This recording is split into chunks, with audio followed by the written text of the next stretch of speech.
well. How are you doing? Very good, very good. How are you? Great. What's up with the World Cup? Ah, this, I mean, it's been pretty. Have you been watching it? Unfortunately, somehow, no. Okay, it's been pretty good. I am like the worst football fan in the world, potentially. Uh, I gave up watching my team, who I started supporting this year, because they kept losing when I was watching them. And since I've stopped watching, they're doing okay. Yeah, so I think between the games and the DeFi space from BIM Africa going on at the same time, we're probably going to be mostly alone here. The BAME Africa spaces at the same time. That was I just noticed, but it seems so, yeah. okay. That was poorly scheduled. I didn't realize that. Yeah, it's interesting. Maybe we Mm, should crash their space, maybe. yeah, we need like a merge. Oh no, I can take another merge. One was way too much. Oh man. Yeah, I'm sorry if I sometimes sound like a broken robot because I was under the weather earlier this week. So, this is kind of the leftovers. That's no good. Is it getting cold there? Yeah, but it was imported flu. My wife came back from France and she brought this Ah, strange foreign disease, unheard of better, in these areas. better, better than no souvenirs, I guess. Yeah, or syphilis or what you can expect, these days. Uh, Let me update Amir that we started. Yeah. Uh, she actually brought some nice wines and a couple of cheeses, which is great. Nice. Uh, Whereabouts did she travel to? yeah, so she went to the Festival of Young Wine. It's called the Beaujolais. It's this whole kind of event where they have these I don't know strange kind of rituals around the young wine that's just been collected, and it's very kind of bitter, and it's not a good wine, but it is, it's the tradition.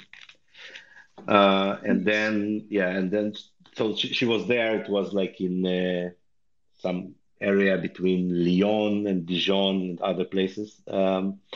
I've never been, and then they went to Paris and spent a few days in Paris. Paris is beautiful as usual, and then they came back. She was there with her friend. Sounds like a great trip.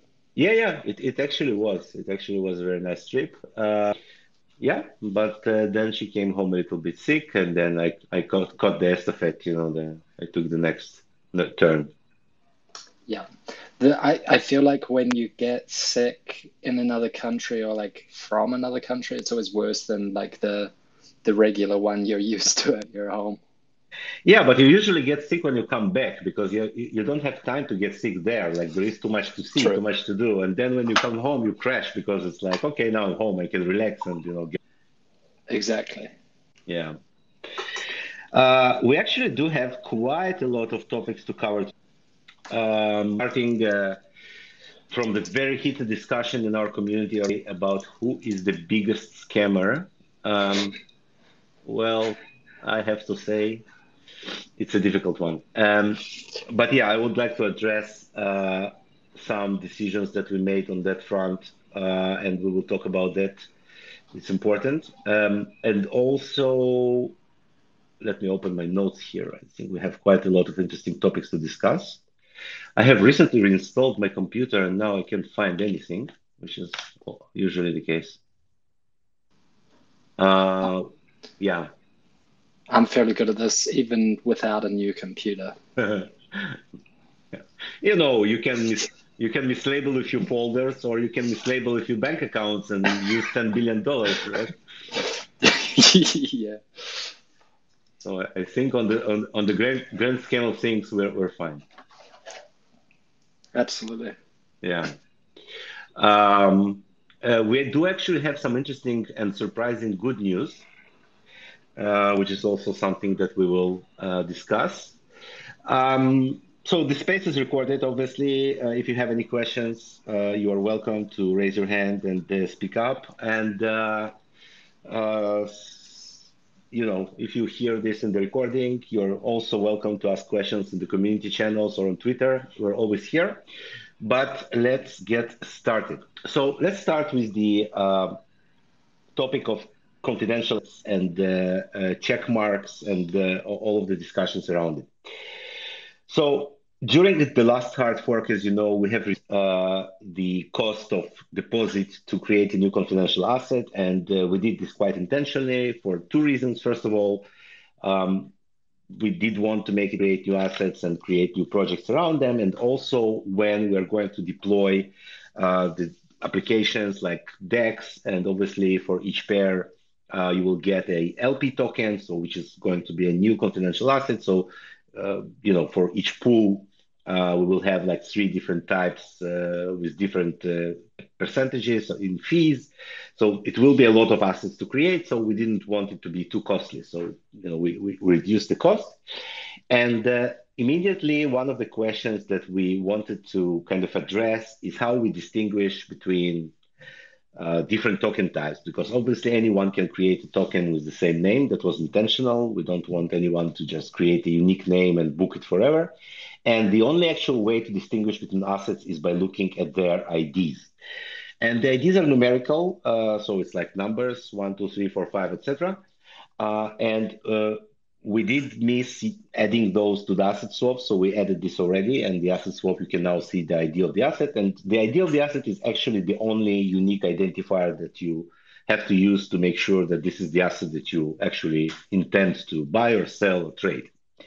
Now, initially, what we thought of doing is to have this kind of check mark that would indicate assets that are, I would say, familiar to us, right? Assets from the projects that we are aware of, as opposed to just, people creating random assets with the same names in order to scam people. However, this proved to be, in retrospect, not such a good idea because of the way we use, I think, to represent this. I think the check mark is kind of too strong an indicator. Check marks are used like in Twitter and for like official channels or things that were like verified in some way. And in our case, we never intended to make it represent that we actually vetted the project or that the Beam team did any review of it and can vouch that it's not a scam or is a scam. So the check marks were like a little bit too much, okay? And this immediately caused problems because we gave these check marks to few early projects, which included also the Tico project, I think. So right now, let me check my records here. I think we have um, about 7 assets with the check mark. One of them is BMX, which is okay. With the ID number 7, but the others are kind of third-party projects that we know, and like we don't know if they're a scam or not, probably not, but in general, these are not Beam projects. Yeah. So what we're thinking of doing is two things. First of all, in the latest version that is currently on DAPnet, which was released a couple of days ago, we have already added an ability to enable or disable specific assets inside the wallet settings. So if you don't want to see a specific asset ID, you just go to your settings, you turn it off, and that's it. You no longer see it in your swaps, and uh, you know it's gone. And by default, enable the assets from the projects that we know, but anyone at any time can either enable or disable additional assets, according to their preferences. So this this enables you to have like exactly what you want to see and only what you want to see in your wallet, right? So it's basically, I think, mostly going to be useful when you know the specific asset is a scam. You just want to, disable it forever and never see it again, and that's what you're doing in the settings, and that's it. Cool. Uh, However, we are going to remove the existing check marks completely. And this is like we will probably only keep the one for BMX because BMX, after all, is the official token of Beam DAO, BMX DAO. So other than that, we will not put check marks for any other asset. And this is in order to, first of all, not to give any appearance like Beam is in any way endorsing or vouching for these projects, even though we love all of them.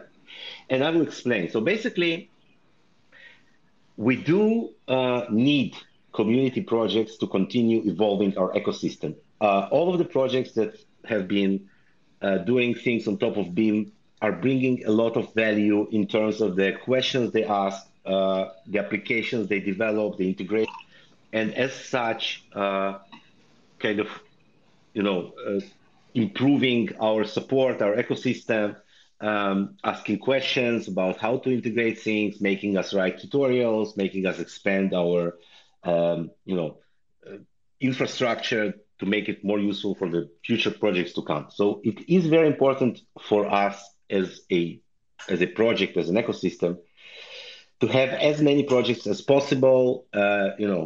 Help them in any way that we can, and I will talk about this in a minute. However, we do have a very clear separation between which is first and foremost technological platform. We're a technological project. We're not, even though we do provide some applications, these applications can only benefit BMX DAO. They are never for, personal profit of anyone involved, and they mostly have this purpose of, providing more value to the ecosystem in general. So when we create a DEX, we really encourage everyone to take what we've done. It's all open source and run more DEXs, run more bridges, run more projects, change them, evolve them, because this is how the ecosystem is made. And we know that we need to improve on that front.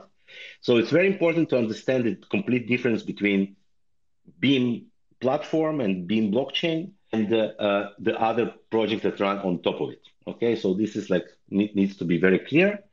And I really don't want to get into this level of discussion where Beam team has to make any decisions regarding the specific projects running on Beam of whether it is good enough or bad enough or whatever. That's not our goal. Our goal is to improve the technology and improve the platform, provide more services, and move forward as a technological project.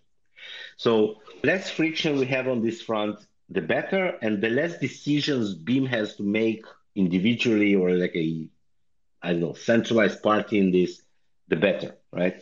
So that's kind of going to be the goal going forward. And we probably made some mistakes in the past, but we want to fix them and continue to move on. Absolutely. And one thing you just mentioned, like about being open for anyone to build whatever it is on Beam is hugely important, at least in my opinion, at this stage.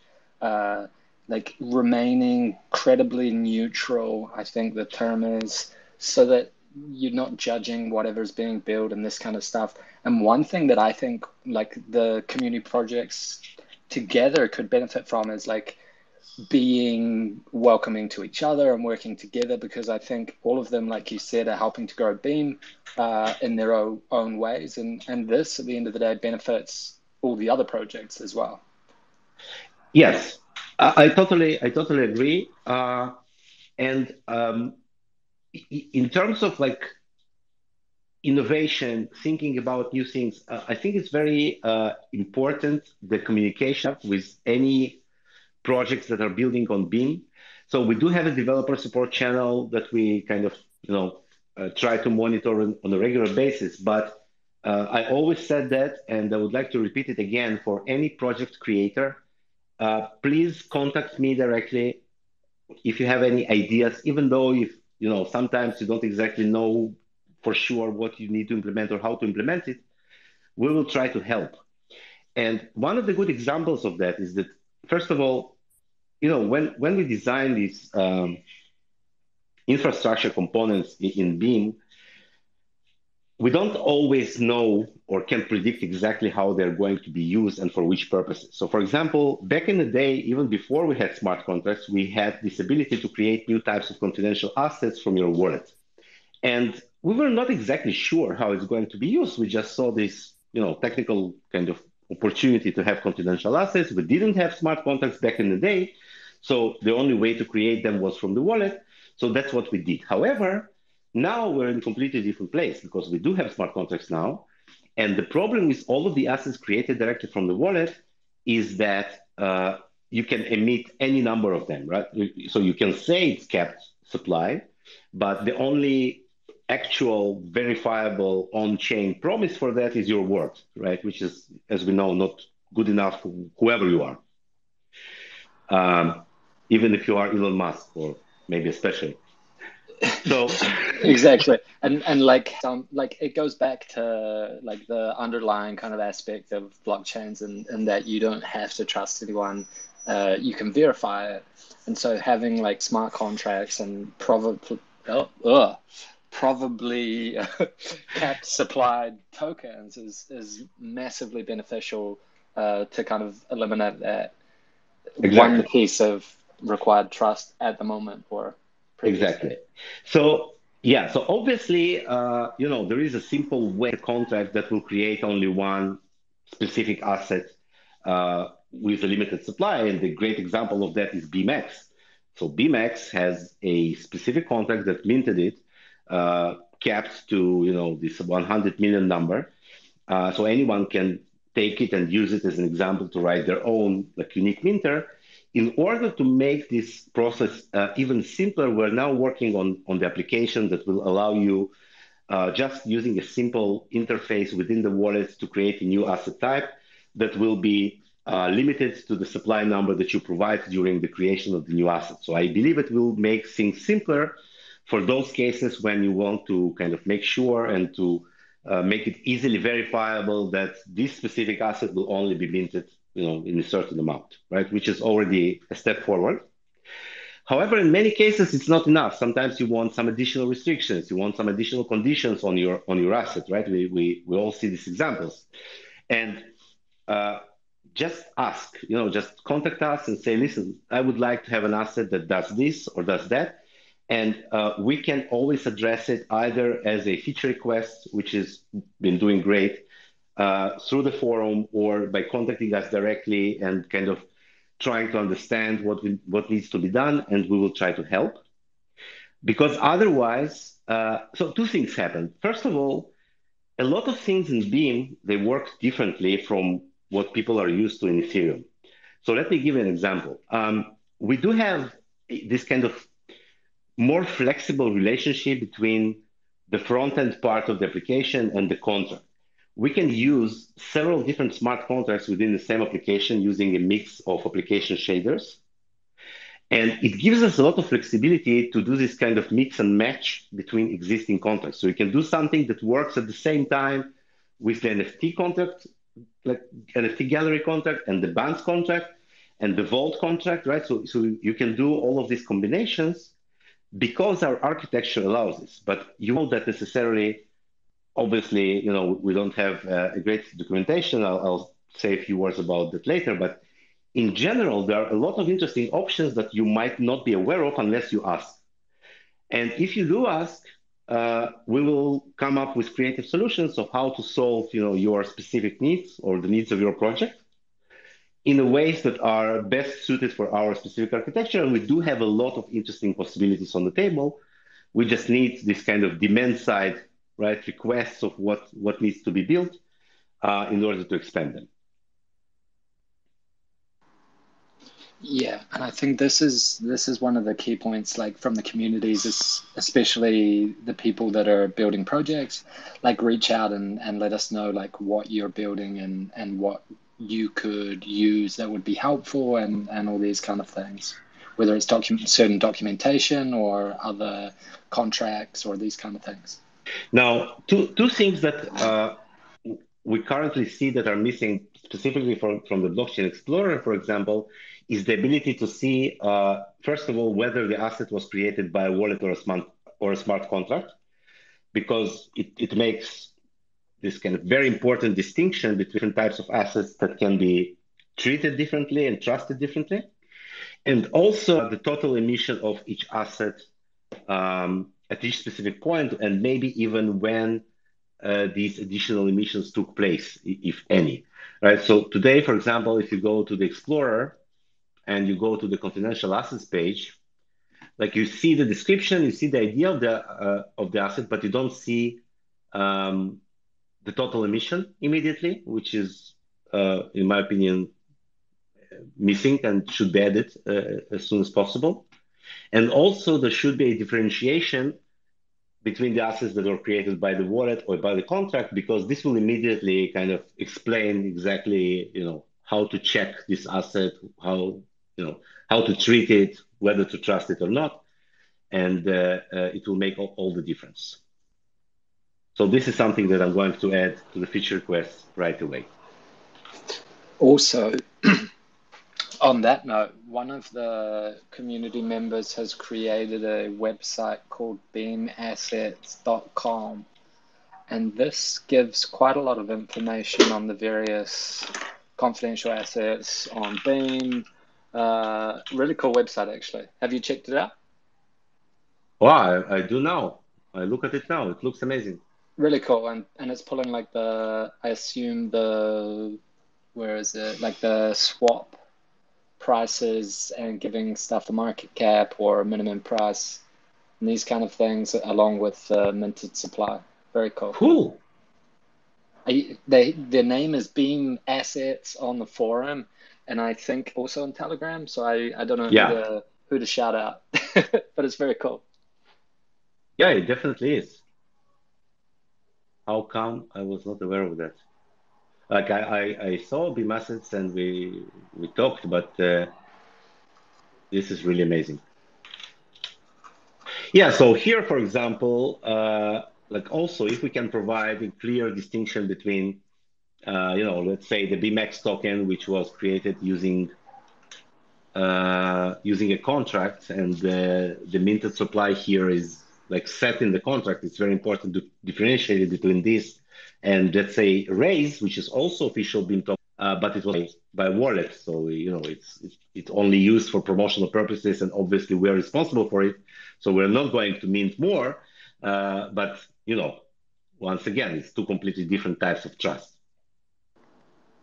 Absolutely, and like I mentioned earlier, I think at least like from a ecosystem point of view, providing the tools and this kind of stuff that can minimize the amount of trust that projects need to have placed in them will be hugely beneficial. Like whether people want to use them or not want to use them is up to the project or the people deploying stuff, but at least the options are there. Definitely. I even see here that there is a fake indication on, like there is a asset ID 24, which is called Beam. Yeah. Yeah, and they have very a nice. warning. Yeah, it's cool. And like I feel like this approach to assets is a far better one than like what we're getting rid of, the verification mark or whatever, having almost like a decentralized community indicating their various opinions on certain things, and then people can make their best judgment on this. Because I think who was it? Joe in the chat said a really good point, and he said like the check marks are very good like idea in theory, but don't really work, and especially not in the long run. Yeah, Yeah, I totally agree. As usual, our intentions were probably good, but we need to really be attentive to what is really working and what's not.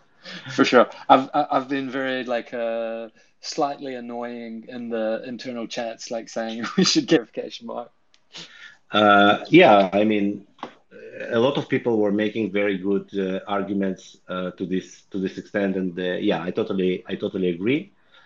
We definitely not want to be misleading anyone. We don't want to have any preferences, regardless of whether the founder of this project is close to Beam or worked with Beam before or currently. So it's really not our goal to have any relations of that kind. We do support all of the projects that come to us. We hope you don't scam people. But other than that, we're mostly interested in technology.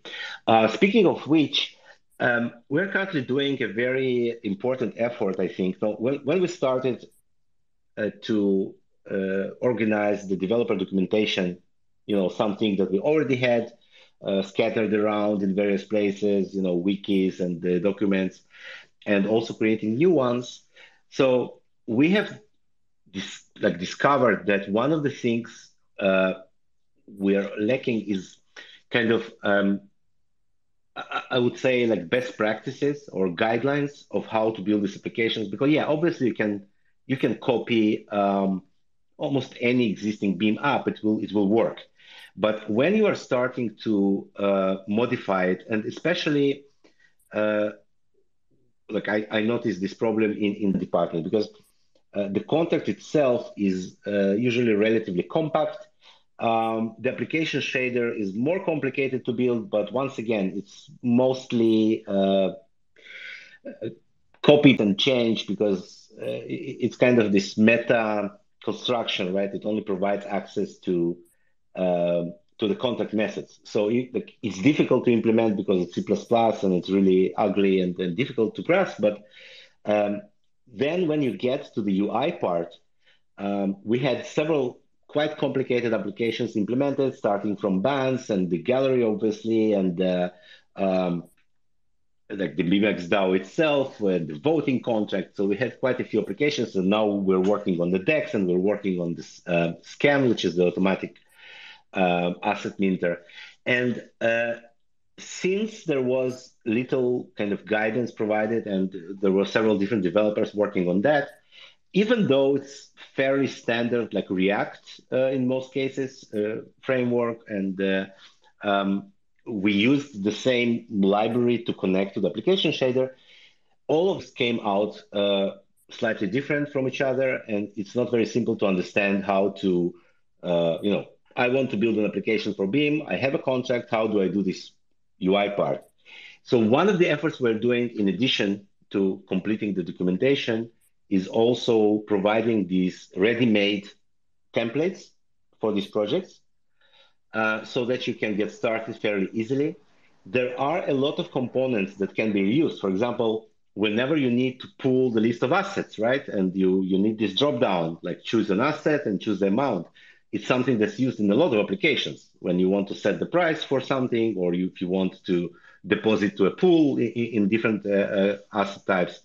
So it's a component that you can reuse in many applications. You don't need to write it all the time. So we want to provide this kind of library of objects that you can use in your applications as well. And we also want to provide this kind of structure that you can squeeze and not write everything from scratch. So it will take care of most of the boilerplate that you would have needed to code yourself. It will just give you a cleaner start. And I hope in the next like weeks or so, like a week or two, we will show you the results of this work, and it will simplify a lot of things going forward. Really useful. Yeah. Yeah, so we're working on that. It's moving forward quite nicely. I really like it.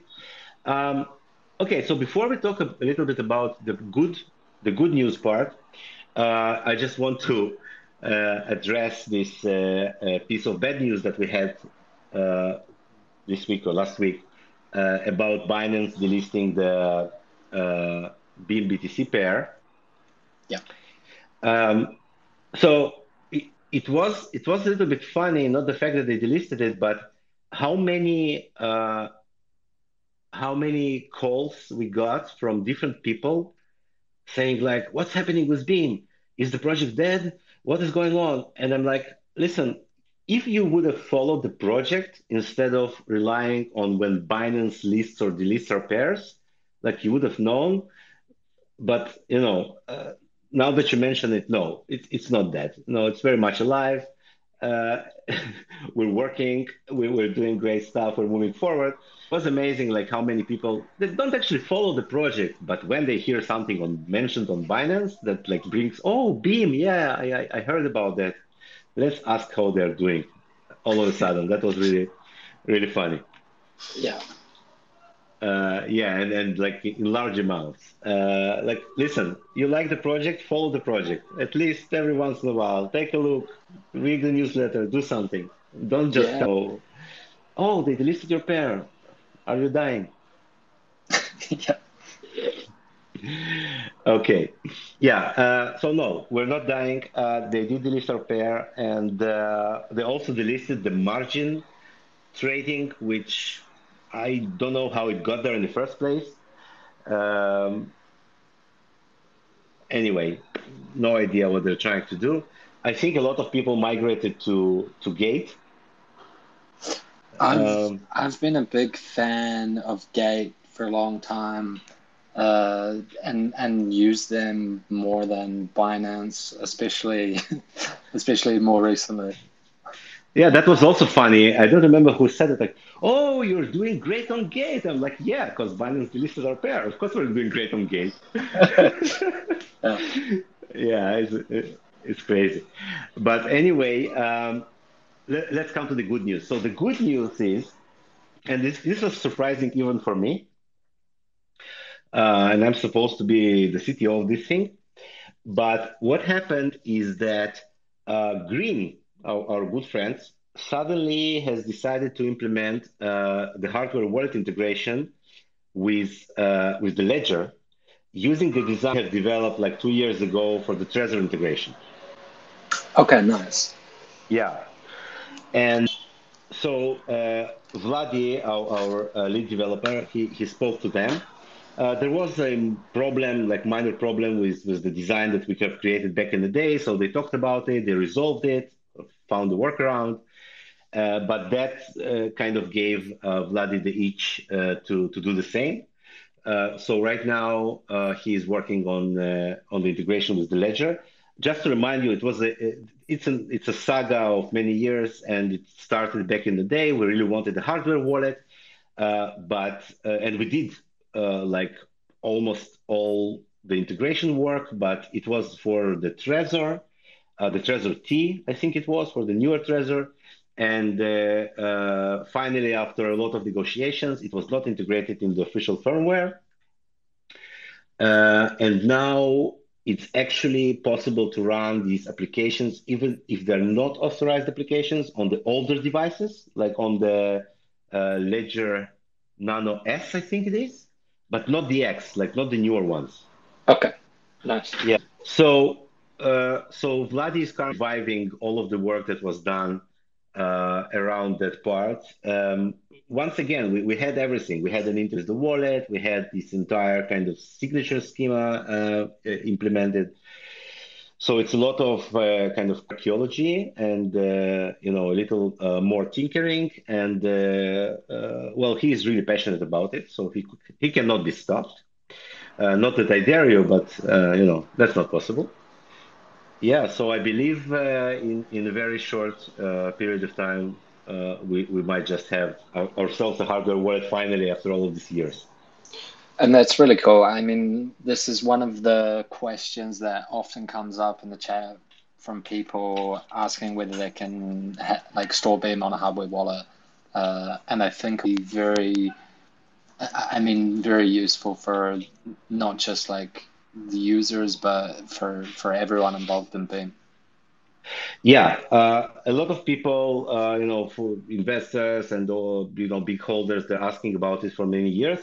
Uh, we like this is kind of, first of all, in January we're celebrating 4 years of launch, and in March we will be celebrating 5 years of development. Like it's a lot of years, and this is just like one of these things that we've been working on and invested a lot of time and effort during the years, and it didn't come to fruition until uh, like until now, I hope. But just shows you how many things we did and efforts invested. Absolutely. And it's like it's not as easy, obviously, as like other coins, given Wimple's nature and this kind of stuff. So a lot of effort gone into it, and hopefully we'll be good to go in a bit of time. Absolutely. So yeah, another thing that I would like to address, um, and it also comes up in the community discussions every while, is the source project. Yeah. Because yeah, so the source project, it's something that started as this kind of uh, side project from Beam, and the idea was to create this decentralized Git repository for software where they could contribute anonymously. It came on the heels of this whole story with the Tornado cache.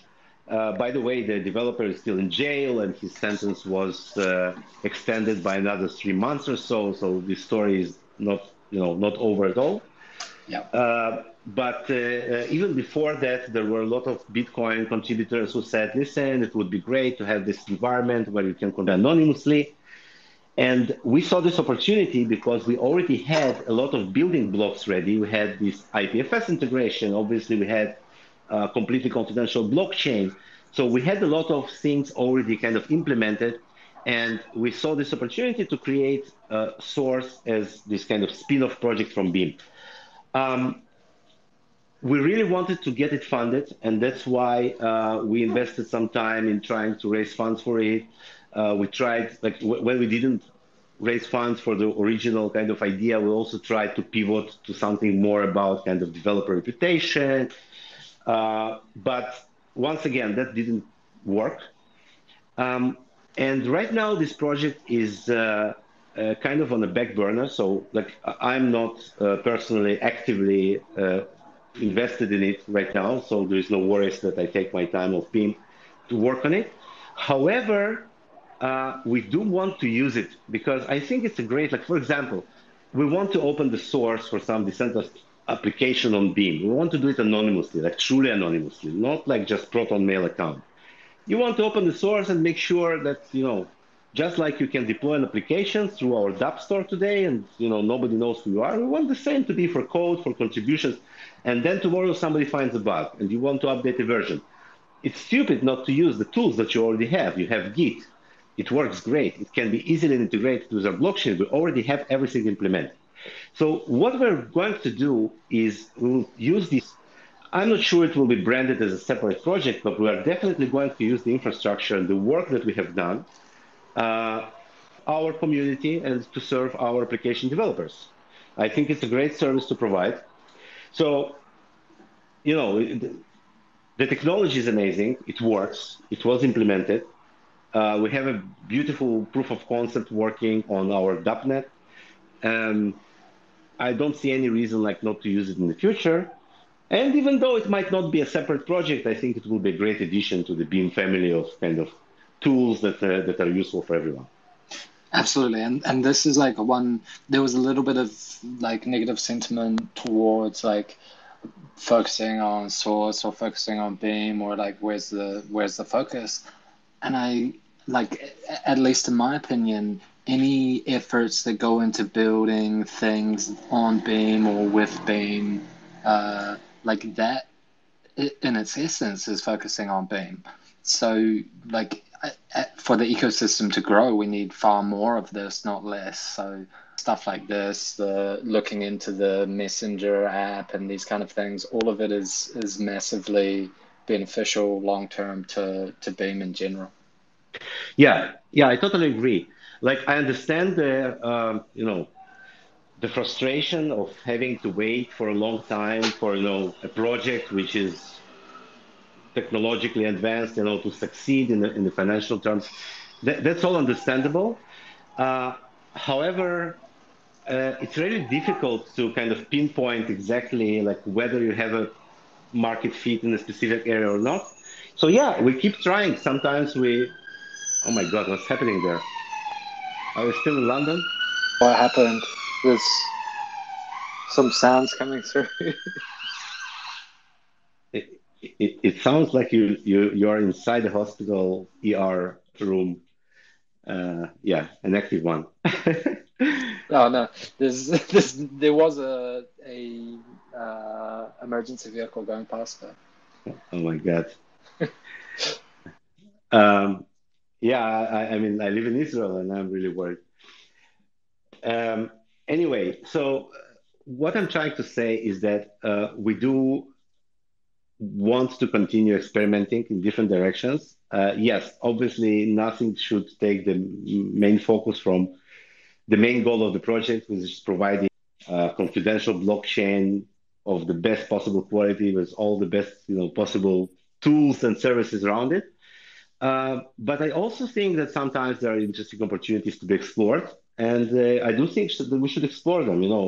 Once again, like very accurately, consciously, without pivoting, without throwing things around. And I think so far we've been doing that. We've been sticking our course really well. Um, and yes, we do have our main kind of roadmap that we've been moving forward and we continue to move forward. It includes EVM integration, which I think it will be very important addition, and the side chains, we're working on that. We are improving using your feedback as a community, which is very important.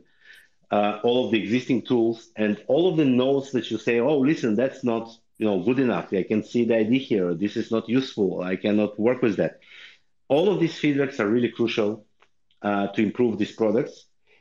And once we combine these two kind of longer term plans with the all of the improvements that we're doing along the way, um, I think like even today we're probably one of the best confidential blockchains, is not the best. But in order to be really successful, we also need to connect to the ecosystem. We need to gain more traction with developers, and like we're working on that.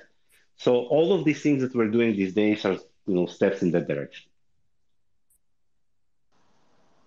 Absolutely. I want to circle back to one thing you just mentioned about the Beam EVM compatibility. Someone asked about this the other day.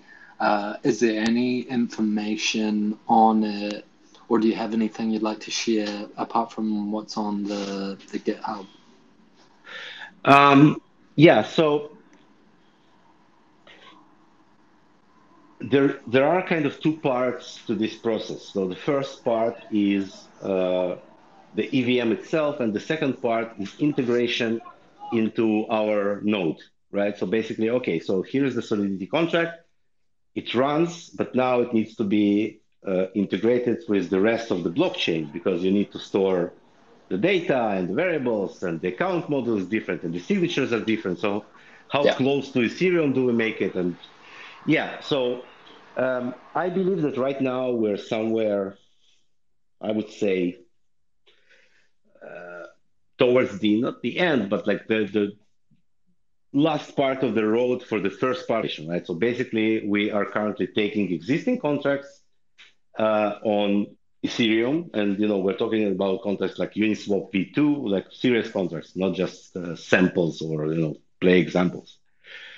And we're trying to run them, and we're trying to figure out what's missing in terms of like which models need to be implemented, which additional calls should be implemented, etc. And then the second part will be integrating it into the Beam blockchain.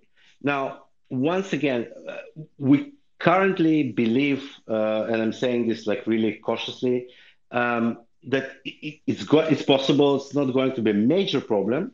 It all depends on the level of abstraction. You can always build this kind of intermediate abstraction layer to emulate parts of the Ethereum blockchain with the accounts or whatever, or you can integrate it more natively. That still needs to be decided exactly how we are going to do this.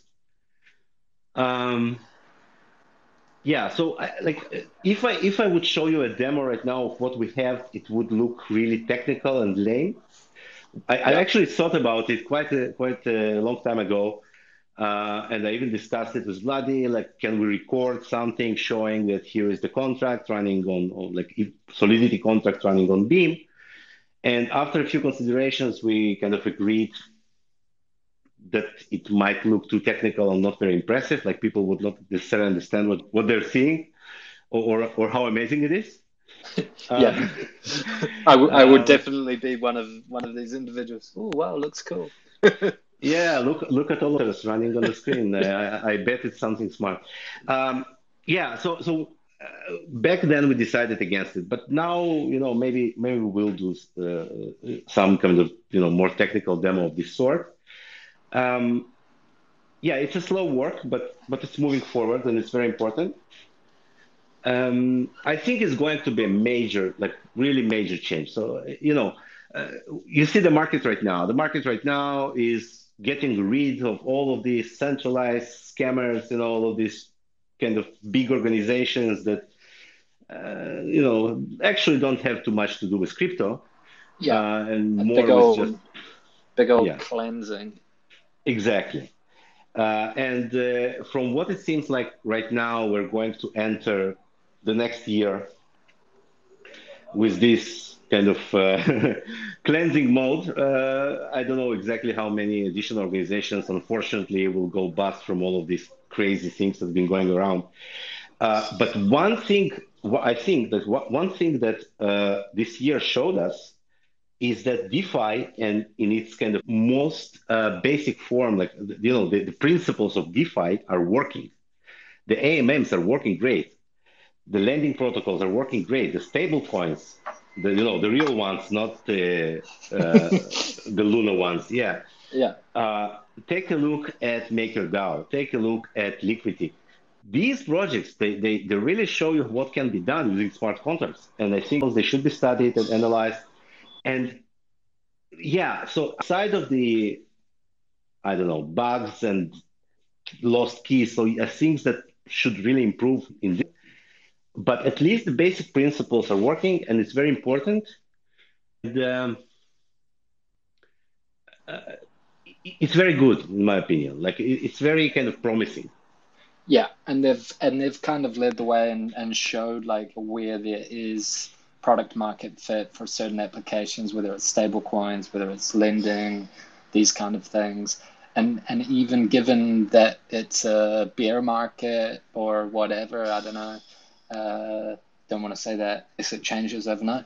Uh, like there's still billions and billions of dollars locked up in, or not locked up, but kind of in locked. I don't know why it's locked. Yeah, In MakerDAO and Aave and Curve and Uniswap and all of these kind of like I, steadfast DeFi applications. I mean, so yeah, people, prices go down or whatever, and they say, "Oh, crypto is over." But what they have to realize is that it's not about just the amount of money in the ecosystem. It's about what or which parts are working and which obviously don't. And we see that the parts that are not working, it's exactly those like centralized organizations that take huge leverage and then have to, kind of lie their way out of it because there is no other way for them. But the things that are working in DeFi, they work in any conditions. And on the opposite, when the markets go down, it's a great test for all of these over collateralized stable coins, for example. Like, and just, analyze the performance and you will see that it's working after all. Absolutely. It's been like a huge like industry stress test, and so far the main breakages have happened with like the kind of pseudo crypto firms, the centralized Yeah, players and this kind of thing. totally. Now, on the other hand, we also see what happens to privacy under these stress conditions. Yeah. Because when the regulators come and when it all kind of starts getting under scrutiny, suddenly you discover that MetaMask is reporting my IP now, or Infura is reporting my IP now, and then you see that basically most of this is built around eventually centralized services. And what happens is the front end for Uniswap goes down for a few hours. How does that affect? And then you basically see all of the things that are missing, both in terms of the privacy and decentralization, and where we can improve. Now, once again, yeah, we still have a lot to improve in Beam. We're far from perfect, but we are going in the right direction. We do have applications that are running local wallet. They don't connect to any centralized service. They connect directly to the blockchain. They don't expose your identity or your IP necessarily. Like, yeah, we can still improve. We can move the several existing applications to the IPFS. Yeah, we can make it better, but this is the direction we should go. Absolutely. And I think like the foundations especially are being laid in like a very good way to avoid a lot of these like centralization points that we see in other ecosystems. Yeah, absolutely. So if we take that, combine this with kind of this Web3 paradigm shift, right? You see what happens to Twitter, you see what happens to Facebook. Um, like you understand that's probably going to change in the coming years, right?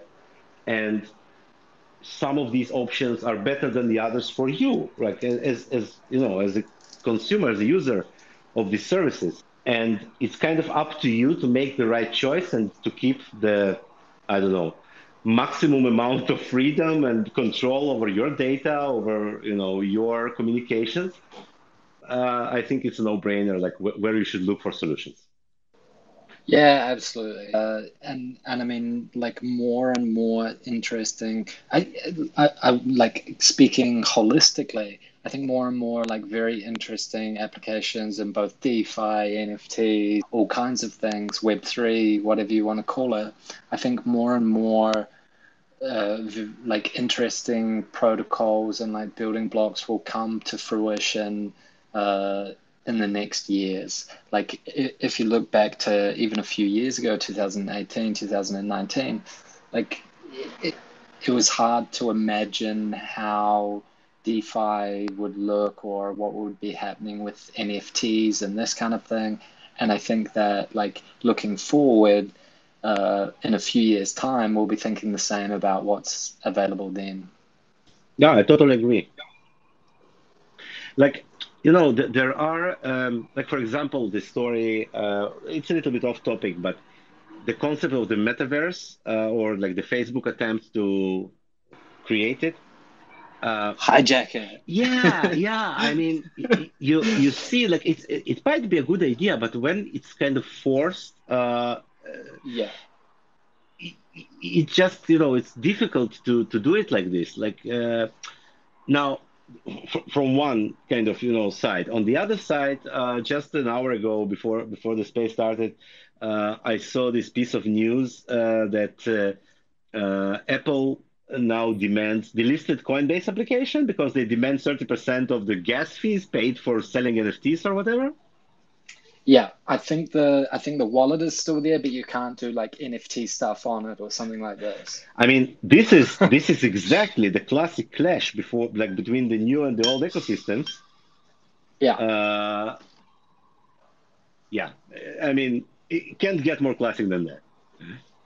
Yeah, it's like, and it kind of exemplifies, which is often done, like one of the really like, in my opinion, kind of dangerous aspects of crypto, at least in a mobile form, which is kind of common in certain like areas and countries and this kind of thing, like being mobile kind of centric. A huge like problem, especially for anyone with an Apple phone. Androids, at least you can like unlock and own the software and this kind of stuff, but still prevents a very like centralized point that I think crypto and needs to be more cautious of and looking at like wider Yeah, solutions. totally. Now, I really can talk about this for hours, and maybe next time Yeah. I will, because no, I mean, you see, like I don't know how many of you are following the events that are happening now, like between Russia and Ukraine and all that, but it's like things that you would once only read about in history books and ask questions like, how could they do that? Like, it's something that happens today. Once again, in many parts of the world, it's been happening all along, but. Uh, it kind of really illustrates how quickly you can slide into much more difficult situation where you do need control over your privacy immediately, and the sooner the better, because whenever you don't have it, you're exposed and you can find yourselves in all kinds of difficult circumstances because of the data, which is, once again, 100 years ago, that was not the case. Right now, everybody owns a phone, everybody owns some kind of device with data on it that can be monitored, that can be used against you. I mean, yeah. So I think like the direction is clear, and we just need to explore it as far we can, and make the best possible products around it. Absolutely. And like one thing, especially with privacy, is like once it's gone or like certain data or information is gone, it's too late to look at like protecting yourself in that sense. Absolutely. Yeah. So I think we will be wrapping up on that note. Thank you very much for being here, despite all of the other interesting things happening in the world right now. It's very important for us. Yeah, absolutely. And we will be, I think we're going to continue on Thursdays, right? Yeah. For now, I think we will. Cool. I think it's a good spot. Yeah. And like if you join next time or in the chat or you want topics covered in the upcoming spaces, let us know and we'll be sure to look into covering them. Absolutely. Thank you very much, and have a great weekend. Absolutely, you too. All right. Bye bye. See you guys. Thank you.